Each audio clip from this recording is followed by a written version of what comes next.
Salut, j'espère que tu vas bien. Me voilà de retour après un an, pratiquement, entre ma grossesse et l'accouchement. Et je suis tellement contente de revenir parmi cette chaîne que j'ai créée, où on va parler de système nerveux, système digestif, mais plein de nouvelles choses vont arriver, plein de nouveaux intervenants vont arriver, parce que j'ai vraiment envie de t'apporter le maximum d'informations pour t'aider à reprendre ta santé en main. Parce que ce n'est pas non plus qu'une question d'aliments, ce n'est pas qu'une question non plus de questions d'hygiène. Il y a des choses qui pourraient justement cacher, comme les parasites, toxicité à la moisissure, tout ça peuvent avoir un impact. Et tout ça, ça va être de nouveaux épisodes. Et j'ai trop hâte de t'en dévoiler plus. Mais bien sûr, ça arrivera une fois par semaine, un épisode. Donc surtout, n'oublie pas de t'inscrire à cette chaîne pour les avoir et ne pas les manquer. Alors aujourd'hui, je vais parler de quoi? Je vais te parler de comment j'ai régulé mon système nerveux. Attention, ici, on va parler de l'humain et son cerveau. On va pas avoir des exercices, méditation, respiration, qui sont de super outils, justement, je ferai venir des intervenants là-dessus, que j'adore justement utiliser. Mais avant tout, pour moi, réguler son système nerveux, c'est hyper important de comprendre aussi les mécanismes qu'on a mis en place à travers ce système nerveux qui s'est dérégulé. Alors attention, je ne suis pas psy. Ce que je vais t'expliquer, en fait, dans cet épisode me concerne que moi. Et c'est comme je vois les choses. Chaque personne est différente. Ce que je vais t'expliquer peut peut-être t'aider et a du sens pour toi parce que c'est ce que tu ressens ou parce que ça te parle. Mais je ne suis pas non plus là pour faire la psy. Chaque personne est différente. Donc, si tu as besoin de savoir ce que c'est réellement le système nerveux, eh bien, j'ai fait un autre épisode là-dessus car j'ai pas envie de donner trop d'infos parce que trop d'infos, tu l'info. Donc, je vais vraiment te parler de comment j'ai régulé ce système nerveux. Alors, premièrement, petite intro sur moi, si au cas où tu ne me connais pas. Moi, je suis nutrithérapeute. J'utilise les études scientifiques et je ne me base pas uniquement sur les symptômes. Je vais chercher les causes profondes. Je suis un peu cet archéologue qui va gratter sous la terre qu'est-ce qui se passe et pourquoi arriver à un moment ton corps est malade. Donc moi, j'ai été très malade. J'ai eu une maladie auto-immune exinophilosophagique, j'ai eu de l'endométriose, de la constipation, j'ai eu cybocandidose, j'ai eu un microbiote déséquilibré, j'ai eu de l'acné, j'ai eu de l'eczéma, j'ai eu du stress, de l'anxiété, de la fatigue, j'ai eu tout ce que tu as, eh bien, ou certains des symptômes que tu as, je les ai eus. La tête tout le temps dans le brouillard, vraiment problème de sommeil, surpoids. Donc tout ça, ce sont des choses et des symptômes qui sont apparus à travers ma vie et ce que j'ai vécu. Il faut savoir que j'ai perdu ma mère à l'âge de 23 ans et je suis partie en Angleterre et un an, 2 ans après, c'est là que ça a été vraiment la cascade. Mais avant ça, j'ai toujours été une enfant assez malade, malheureusement avec des problèmes digestifs. Justement, à l'époque, on disait que j'avais ce côlon irritable, ce côlon un petit peu bah, si tu le tracasses trop, si tu lui fais mal, eh bien, il va répondre à un des symptômes, donc constipation, des reflux.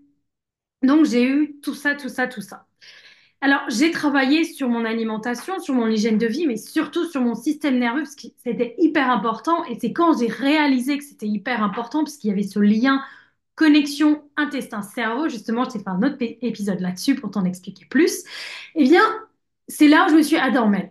Ok, l'alimentation, ça a une énorme importance. Oui, le sommeil aussi. Oui, faire du sport aussi. Mais on fait quoi de ce système nerveux qui est déréglé depuis des années et qui est resté bloqué là-dedans? Et qui, justement, à travers son blocage, t'a créé d'autres mécanismes que tu as mis en place, des mécanismes de défense, d'alerte. Parce que mon système nerveux était tellement bloqué, tellement en alerte que n'importe quelle chose, n'importe qui, je voyais vraiment comme un danger. Donc mon corps était là, genre, justement, j'en parle dans un autre épisode, le lien entre les allergies ou les intolérances qu'on se crée et le système nerveux. Parce qu'arrivé à un moment, tu es tellement en alerte ou tu t'es tellement conditionné ou tu as tellement lu que le gluten, c'est interdit, le lait, c'est interdit, que même ton système nerveux s'est dit, bah oui, moi je suis là pour te protéger. Donc si tu me dis que c'est interdit, bah je te protège. Donc tu en manges un peu, paf, les symptômes arrivent. On y pense un peu, paf, tu commences à avoir des paniques. Tout ça, j'explique dans cet épisode. Justement, je mettrai le lien en dessous pour que tu puisses aller voir et mieux comprendre le mécanisme derrière.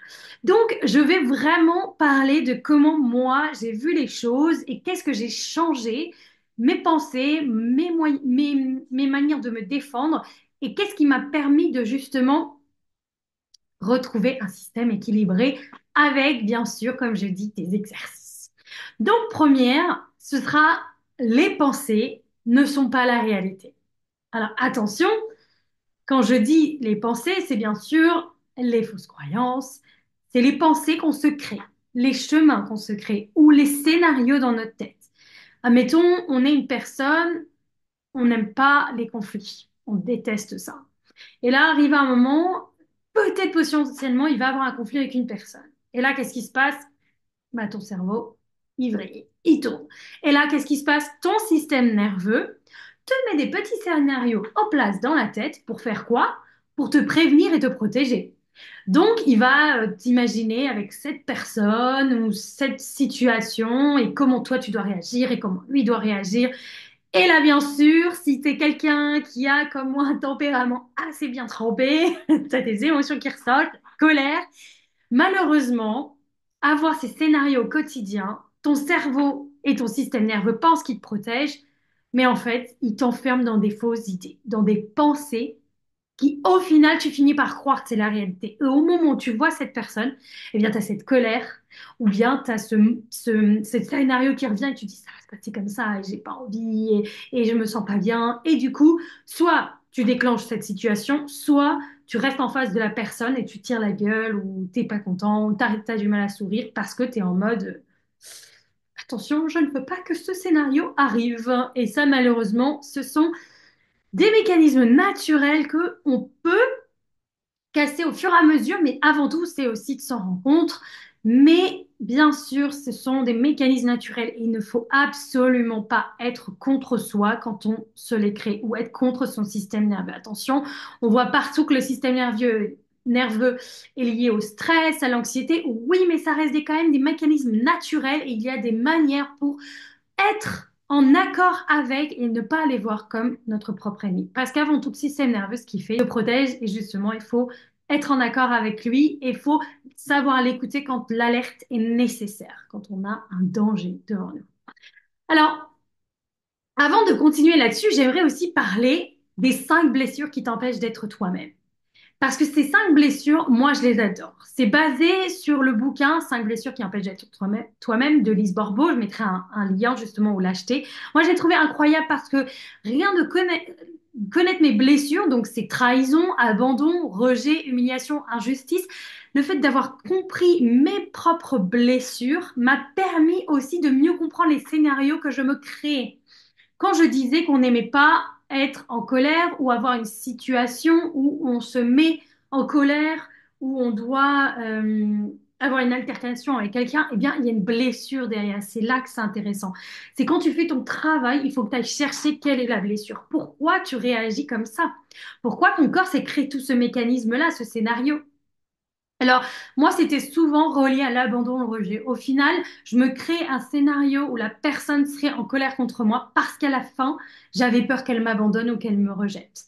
Et c'est vraiment en comprenant plus ça que j'ai réussi vraiment, vraiment à passer outre. Et la petite histoire, c'est que pensée intrusive, j'ai eu ces TOC, donc qui étaient des TOC obsessionnels du couple.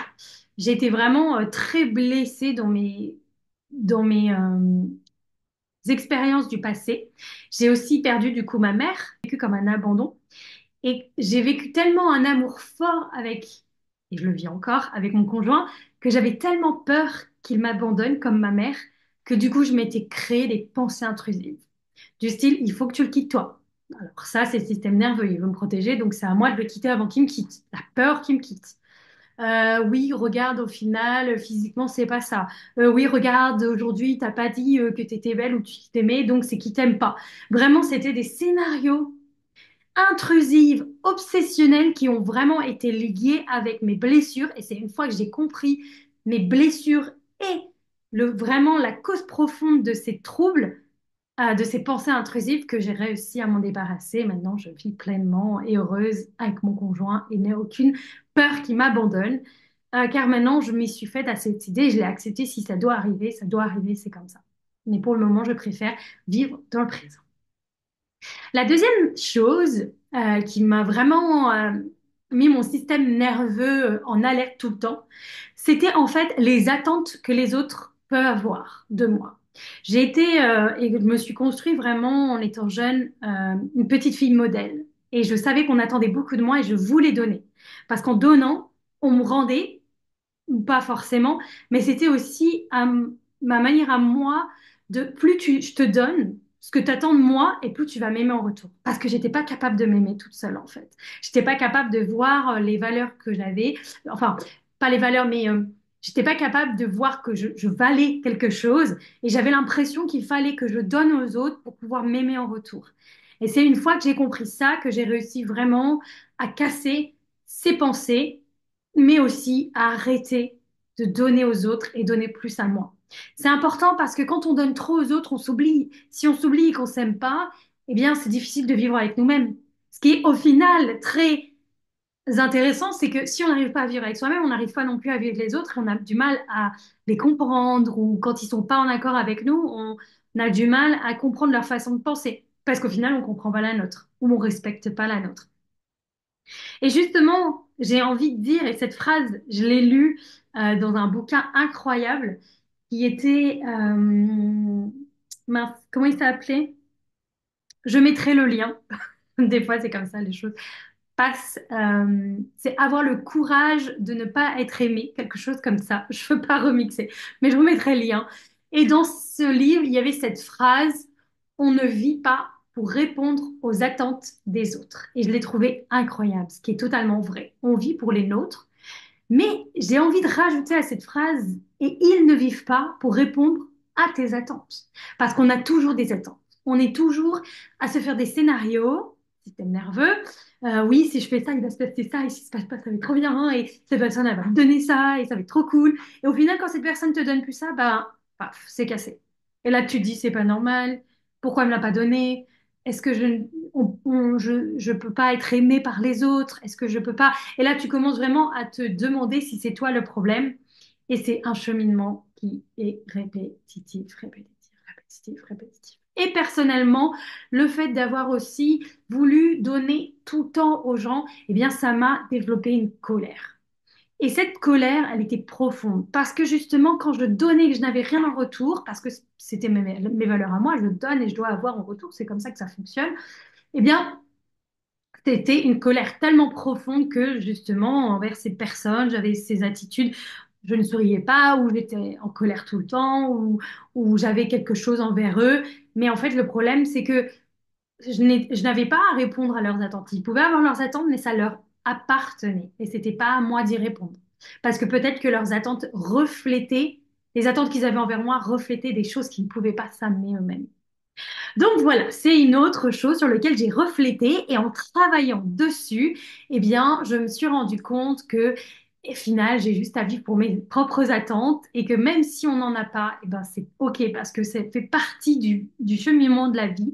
Parce que aussi, ces attentes, c'est aussi être un peu dans le contrôle. Si j'ai des attentes, c'est que je suis un peu dans le contrôle. Le problème, c'est qu'à chaque fois, tu es tout le temps déçu. Et malgré ça, tu es déçu, tu tombes et tu te relèves et tu refais la même erreur. Et c'est là qu'il faut casser tes habitudes. Et pour ça, il faut s'en rendre compte. Vraiment, c'est hyper important. Il faut s'en rendre compte.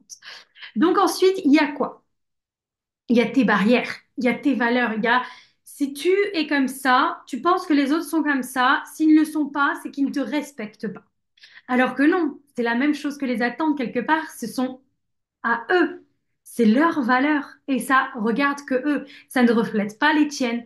Et ça ne voudrait pas dire pour autant qu'ils ne te respectent pas parce qu'ils ne respectent pas ou n'aient pas les mêmes valeurs.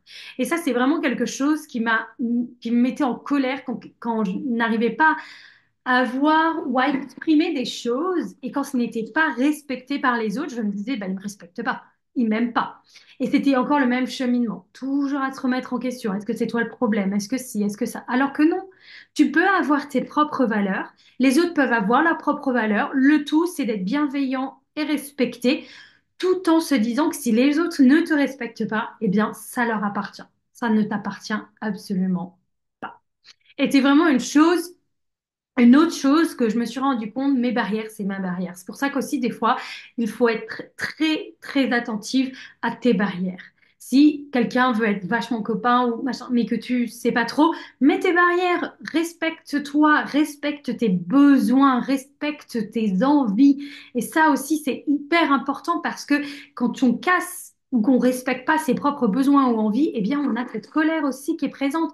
Et on se dit, regarde, moi, j'ai tout donné, j'ai pas respecté mes besoins et je lui ai tout donné et cette personne me donnerait en retour. Mais c'est pas normal, c'est pas respectueux. Alors que la personne, au final, ne t'a rien demandé. C'est toi qui as voulu ne pas respecter tes besoins. C'est toi qui as voulu aller lui donner à cette personne ce dont elle avait besoin. Mais au final, c'est à toi de mettre des barrières et tu ne peux pas en vouloir aux autres s'ils souhaitent des choses. C'est à toi de ne pas les donner. C'est à toi de te dire, attends, non, là, je respecte mes besoins. Cette personne me demande ça. J'en ai pas la foi. Je n'ai pas envie. Je suis fatiguée. Ce n'est pas le moment. Je n'ai pas la tête. N'importe quelle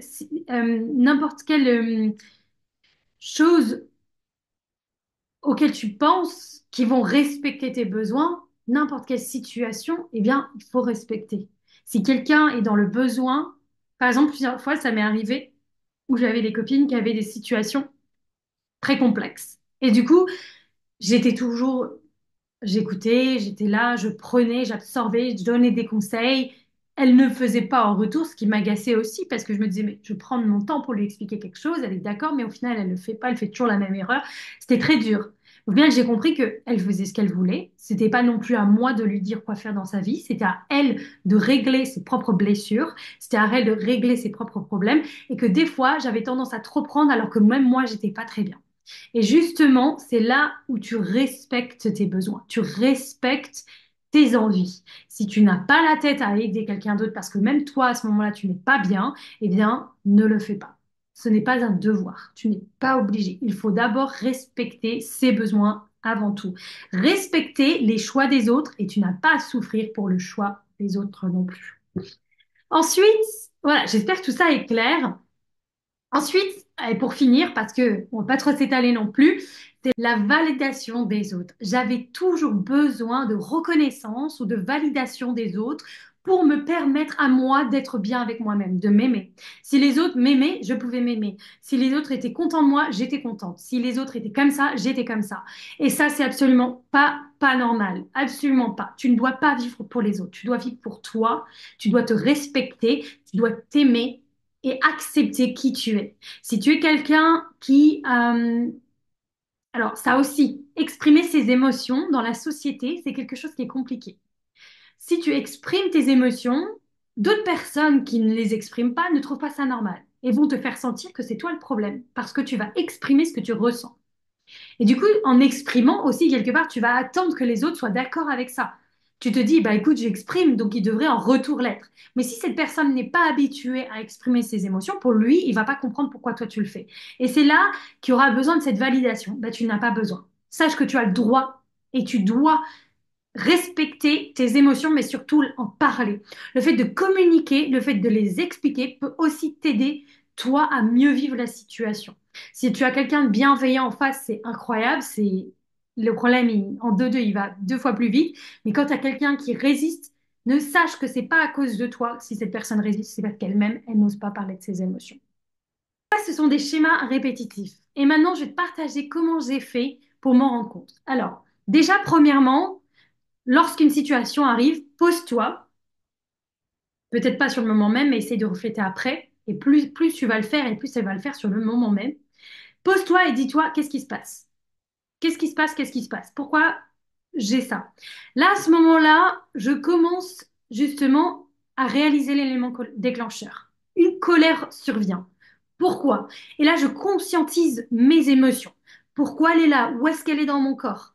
Qu'est-ce qui l'a déclenché? Est-ce qu'il y a une blessure émotionnelle? Donc, si cette personne a eu ça, j'ai été blessée. Pourquoi j'ai été blessée? Parce que je me sens rejetée. Je me sens pas aimée, je me sens abandonnée, trahie. Il y a de l'injustice dans la situation là. Il y a quelque chose qui est développé. C'est pour ça que vraiment, je t'invite à lire ce bouquin et de prendre conscience de tes blessures émotionnelles parce que c'est hyper important. Ça va te permettre justement de faire tous ces schémas. Donc vraiment, situation arrive, élément déclencheur, la colère, c'est l'émotion qui est déclenchée. Je la conscientise, je la réalise et j'essaie de la lier avec ma blessure émotionnelle. Ensuite, il y a les pensées négatives qui arrivent quand tout ça se passe. qu'est-ce que les pensées négatives font? Eh bien, elles t'emmènent ce schéma. Elles t'emmènent, tu n'es pas assez bien. Tu n'as pas dit ça, ça c'est pas bien, il fallait dire ça. T'es pas, c'est bienveillant, t'es pas ci, t'es pas ça. Et justement, ça enchaîne de la culpabilité. Tout ça, c'est vraiment le mécanisme que je me suis aperçu qui se passait dans mon corps. C'est là que j'écoute. Et la chose que je fais quand la culpabilité vient ou que je commence à me juger à travers mes pensées, eh bien, j'essaye d'être la meilleure amie que je souhaiterais avoir. C'est-à-dire que j'amène énormément de bienveillance, sans jugement à mon corps. Et là, je me dis, écoute, Mélanie, tu peux pas être toujours la personne parfaite. Tu peux pas être comme ça. Là, tu as réagi comme ça parce qu'il y a cette blessure. Cette blessure, elle est encore là, elle est encore présente. Donc, c'est OK de réagir. Tu as le droit d'être en colère. Tu as le droit d'exprimer ça. Tu as le droit de ressentir ça. C'est OK. Et vraiment, ce que je fais après, c'est que je cherche le côté positif. Et côté positif, ça vient toujours à me dire, regarde, tu as été en colère, mais tu as su expliquer à la personne pourquoi tu l'as été. Tu as su y mettre des mots dessus, toi-même dans ta tête, et tu as aussi été bienveillant. Tu as emmené une gentillesse, tu t'es emmené un câlin que tu imagines, ou un bisou, ou tu t'as réussi à calmer en fait cette colère qui était là et qui n'est pas au final important parce qu'elle cache des choses derrière. Et surtout cette colère, des fois, elle n'est pas envers toi, elle est envers les autres. Et quand elle est envers les autres, elle est encore moins signifiante, dans le sens où elle est encore moins importante. Parce que cette colère que tu as, eh bien, c'est pas envers les autres, c'est envers toi-même au final.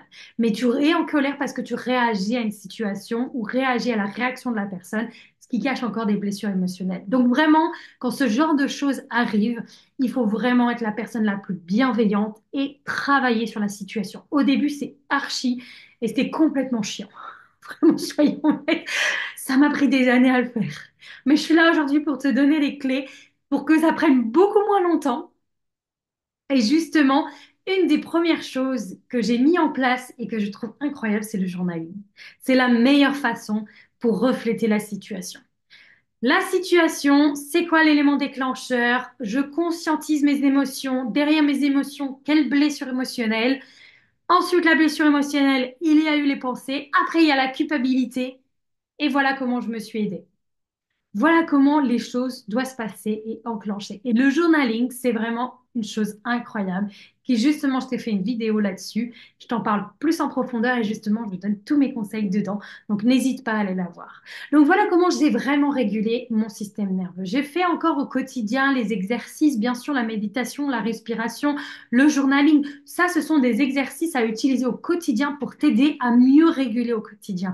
Mais avant tout, il y a des choses, il y a des cheminements de pensée qu'il faut aller casser.